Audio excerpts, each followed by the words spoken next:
وہ کون سی چیز ہے جس نے آپ کو اتنا بے چین کر دیا ہے، اتنا فکر مند کر دیا ہے؟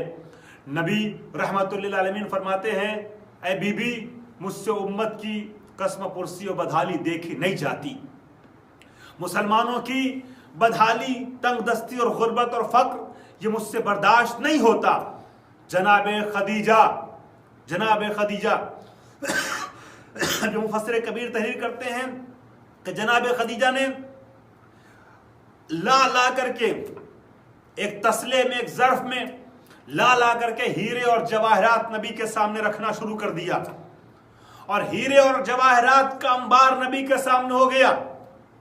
اور مفسرین بیان کرتے، علماء بیان کرتے ہیں اتنا ٹیلا بن چکا تھا جواہرات کا کہ بلند قامت راوی اس پار سے اس پار نبی کو دیکھ نہیں پا رہا ہے۔ نبی کے سامنے جواہرات کا پورا انبار تھا، اور نبی اکرم سے جناب خدیجہ فرماتی ہیں یہ جتنے بھی سونے، چاندی، ہیرے، جواہرات جو کچھ بھی ہے، یا نبی اللہ یہ آج سے میرے نہیں ہیں بلکہ آپ کے ہیں۔ اور اس کے بعد اپنے غلام میسرہ کو، اب یہاں سے آپ کو اندازہ لگ جائے گا اس ایک جملے سے کہ خدیجہ کو ملکۃ العرب کہا جاتا تھا تو کن بنیادوں پہ کہا جاتا تھا، کہاں جناب خدیجہ کے سکے چلتے تھے اور جناب خدیجہ کی دولت کا چرچا تھا۔ جناب خدیجہ اپنے غلام میسرہ کو بلاتی ہیں، اور میسرہ کو بلانے کے بعد کہتی ہے میسرہ جاؤ چاہے زمزم پہ کھڑے ہو کر کے یہ اعلان کر دو کہ کوفے میں، بصرے میں، مکے میں، مدینے میں، پورے حجاز میں، دمشق میں، پورے شام میں، طائف میں اور مصر میں، جہاں جہاں بھی، خراسان میں، جہاں بھی جتنی بھی دولت میری جس کے پاس ہے وہ آج سے میری نہیں ہے بلکہ میرے شوہر مسلمانوں کے رسول محمد عربی کی ہے۔ اللہ اکبر! آپ محسوس کریں کہاں جناب خدیجہ کی بزنس تھا جناب خدیجہ کا، ان کی دولت تھی، ان کی تجارت تھی، ہر طرف پوری دنیا میں اس زمانے کی آباد دنیا میں جناب خدیجہ کا بزنس پھیلا ہوا تھا۔ اللہ اکبر! اتنی مالدار خاتون، اس کا اندازہ اس بات سے بھی لگایا جا سکتا ہے، میں جناب خدیجہ کا پیغمبر اکرم سے عہد کا جو مرحلہ ہے اس کے ایک بات کو پیش کر دوں تو اندازہ لگ جائے گا کہ وَوَلَدَكَ عَائِلًا فَأَغْنَىٰ اس قصیدے کی مستحق جناب خدیجہ ہے یا نہیں۔ پہلے جناب خدیجہ کی دولت کا یہ منظر آپ نے دیکھا، ایک اور منظر دیکھ لیجئے اور پھر محسوس ہوگا کہ جناب خدیجہ نے اتنی دولت رکھنے کے بعد نبی کے ساتھ کیسے زندگی گزاری، اور اس کے جواب میں اگر وہ جو کہتا ہے قرآن میں لا نضیع اجر المحسنین، ہم احسان کرنے والوں کے اجر کو ضائع نہ کرتے، اور یہ آیت نہ بھیجتا تو کیا کرتا؟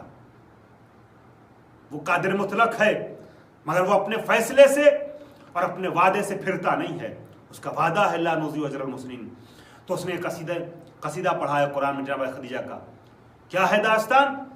نبی اکرم کو جناب ابو طالب لے کر کے جناب خدیجہ کے پاس جاتے ہیں، اور جانے کے بعد کہتے ہیں کہ میرے بھتیجے کو بھی اپنے اموال میں سے کچھ اموال دے دیجئے، ہم سفر پہ جا رہے ہیں تجارت کے لیے، یہ بھی ہمارے ساتھ چلے۔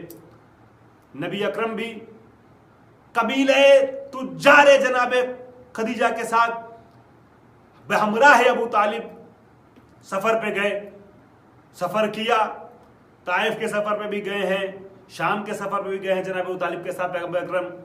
بہرحال جس سفر کی میں بات کر رہا ہوں، اس سفر سے جب نبی واپس آتے ہیں تو نبی اکرم سے پہلے دوڑا جناب خدیجہ کا وہی غلام جس کا میں نے ذکر کیا، میسرہ، وہ آتا، اور آنے کے بعد جناب خدیجہ سے کہتا ہے کہ اس بار جتنا فائدہ ہوا، منافع ہوا، پروفٹ ہوا بزنس میں، تجارت میں، اس کے پہلے کبھی نہ ہوا۔ اور اس نے جو عجیب و غریب چیزیں، معجز نما چیزیں ہم کہہ سکتے ہیں، نبی کی ذات سے سرزد ہوتی ہوئی دیکھی، وہ جلدی خلاصہ جناب خدیجہ کی خدمت بیان کیا۔ اور یہ وہی سفر ہے کہ جس میں راہبوں میں سے ایک راہب نے بھی جناب ابو طالب سے کہا تھا کہ ہم اس بات کا اعتراف کرتے ہیں کہ یہ جو آپ کے ساتھ جوان ہے یہ اللہ کا بھیجا ہوا نبی و رسول ہے، اس کی حفاظت کیجیے گا۔ وہ ایک الگ داستان ہے، الگ موضوع ہے۔ بہرحال وہ جو عجیب و غریب چیزیں دیکھی تھی اس نے آگے بتائی۔ اب جناب خدیجہ کو اشتیاق ہوا کہ پیغمبر اکرم کو دیکھیں۔ نبی اکرم آ رہے ہیں خدیجہ کے مکان کی طرف، خدیجہ اپنے گھر کے بالا خانے پہ ہیں، جب نبی گھر کے قریب آ گئے حساب کتاب کرنے کے لیے، مال اور اس کا جو سامان تھا اور جو فروخت کیا گیا تھا، اس کا جو پیسہ تھا، جو چیزیں تھیں، محاسبے کے لیے دروازے پہ آئے، خدیجہ نیچے آئیں اور اس کے بعد جناب پیغمبر اکرم سے کہتی ہیں کہ جائیے فلاں مقام پہ، وہاں سے دوبارہ واپس آئیے۔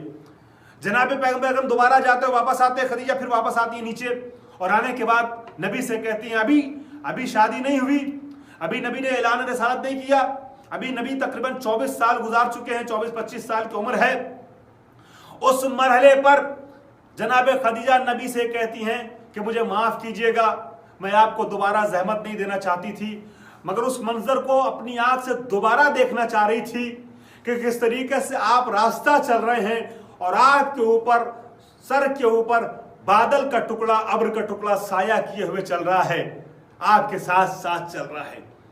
جو معرفت کی کرن جس کے دل میں پائی جاتی تھی، اس نے پیغمبر کے اس معجزے کو اعلان رسالت سے پہلے محسوس کر لیا تھا، اور اس کے بعد پیغمبر کے کمالات کی بنیاد پر وہ خدیجہ جو 40 سال کی ہو چکی تھی، اتنی بڑی عرب کی ملکہ تھیں، بڑے بڑے لوگوں کے رشتے آئے مگر کسی کے رشتے کو کبھی قبول نہ کیا، کسی کے عقد زوجیت میں جانا گوارا نہ کیا۔ شاید جناب خدیجہ کے مزاج میں یہ افتخار اللہ نے اس لیے رکھا تھا کہ اس افتخاری مزاج کی بنیاد پر خدیجہ اپنے کو نبی کے لیے بچا کے لے کے آگے بڑھ جائیں گی۔ اور اب وہ خدیجہ جن کے پاس دنیا کے تمام دولت مندوں کا، حکمرانوں کا، بڑی بڑی شخصیتوں کا پیغام آیا مگر قبول نہ کیا شادی کا، وہ خدیجہ جناب پیغمبر اکرم کے پاس بذریعہ ابو طالب خود پیغام عقد کا بھیجتی ہیں۔ پیغمبر اکرم کے سامنے ابو طالب یہ بات رکھتے ہیں، نبی قبول کر لیتے ہیں، شادی کی تاریخ معین ہو جاتی ہے۔ اب نبی بارات لے کے چلتے ہیں، شادی ہوتی ہے۔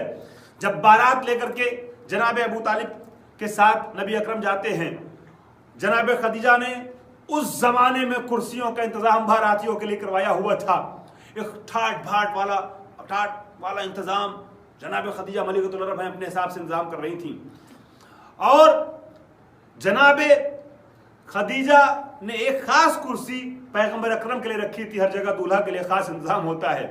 جب بارات پہنچی، ابو طالب تمام لوگوں کو لے کے نہیں گئے تھے، وہ بارات کی ہمارے یہاں کی کیفیت نہیں، مگر بہرحال گھر کے چنندہ خاندان کچھ افراد ان کو لے کے، مگر کیا کیا جائے کہ اپنے گھر والوں میں بھی ایک آدھ دو شیطانی کرنے والے کبھی نکل جاتے ہیں، شرارتی نکل جاتے ہیں، ان کو تنبیہ کی ضرورت پڑتی ہے۔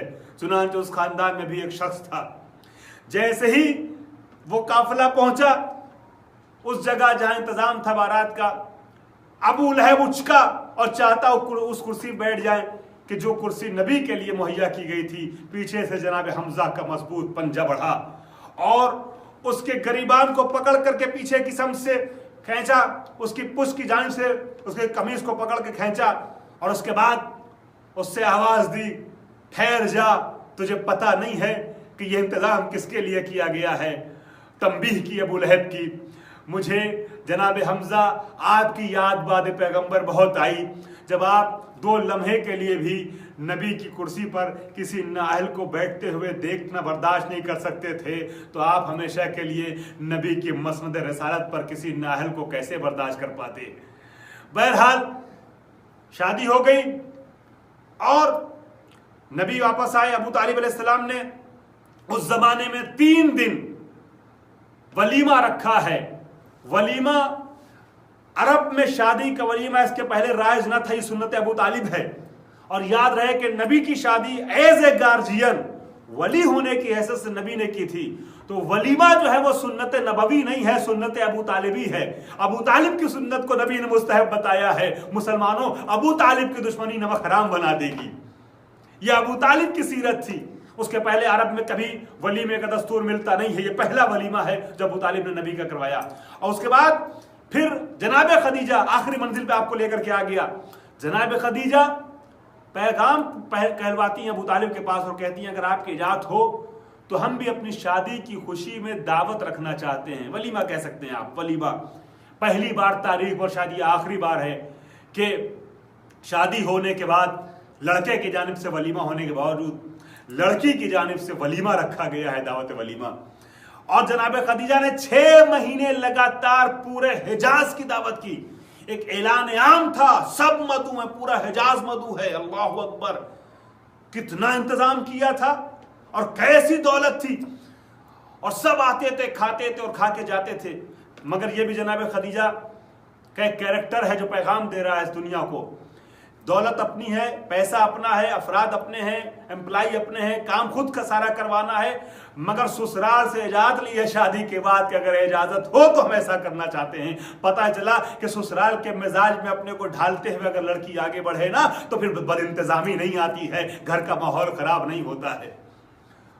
اور جناب ابو طالب نے بھی سوچا کہ جہاں حق ہے مجھے کیا اعتراض ہے.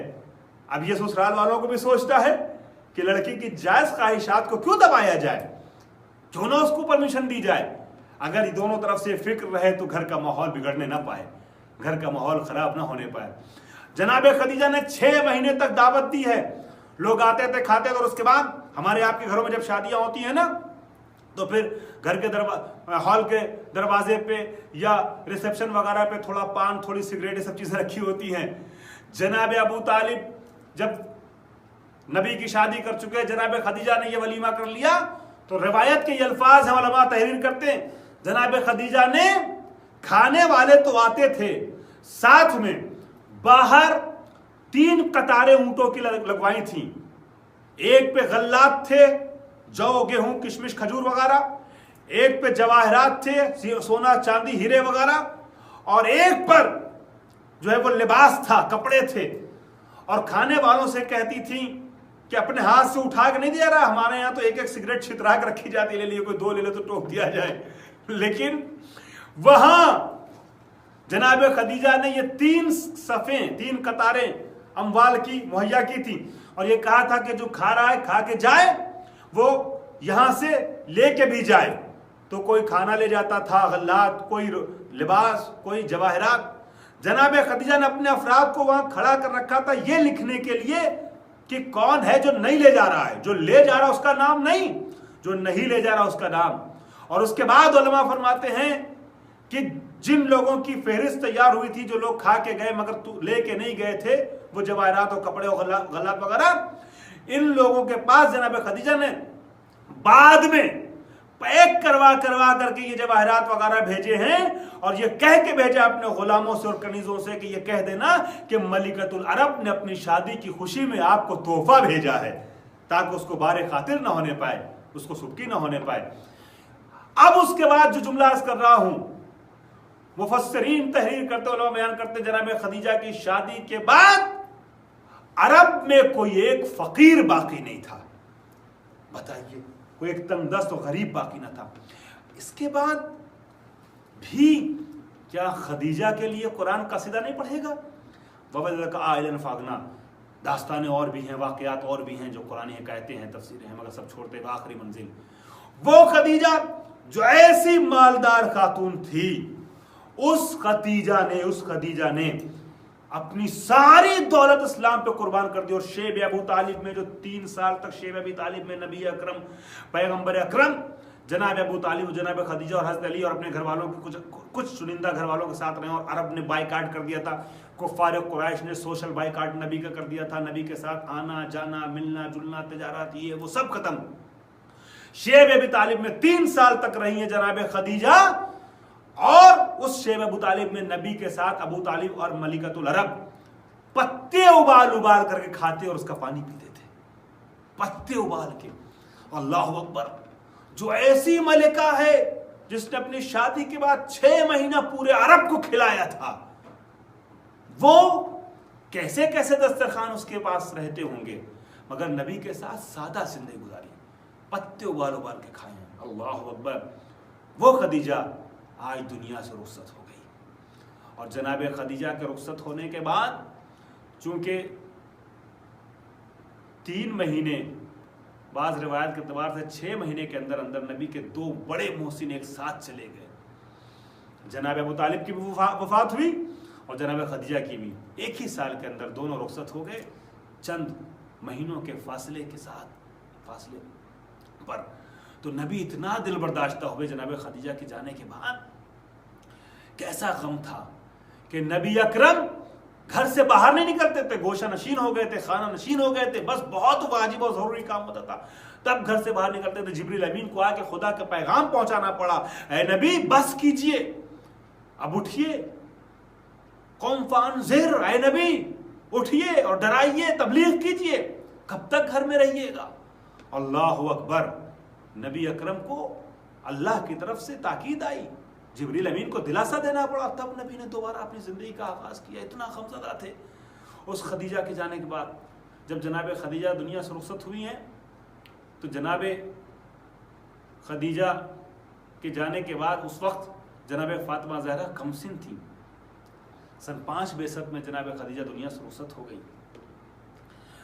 اللہ اکبر.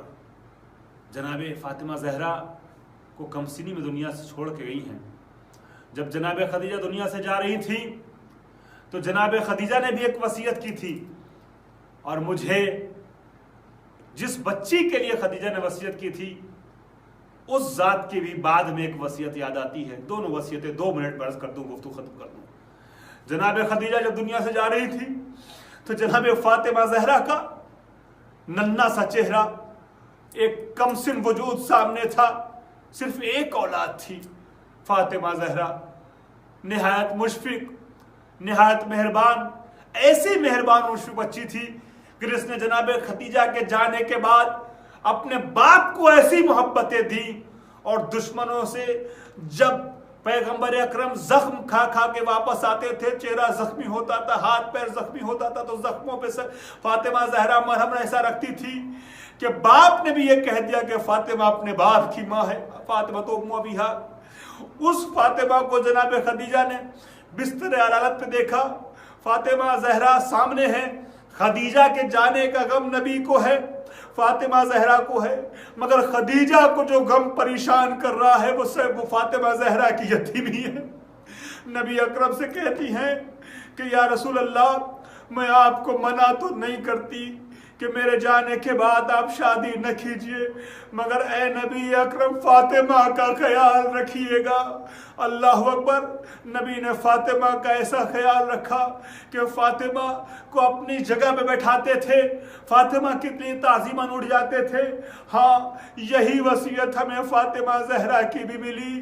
فاطمہ زہرا جب دنیا سے جانے لگی تو فاطمہ کے سامنے بھی چھوٹے چھوٹے 4 بچے تھے. حسن اور حسین 7 اور 8 سال کے ہیں.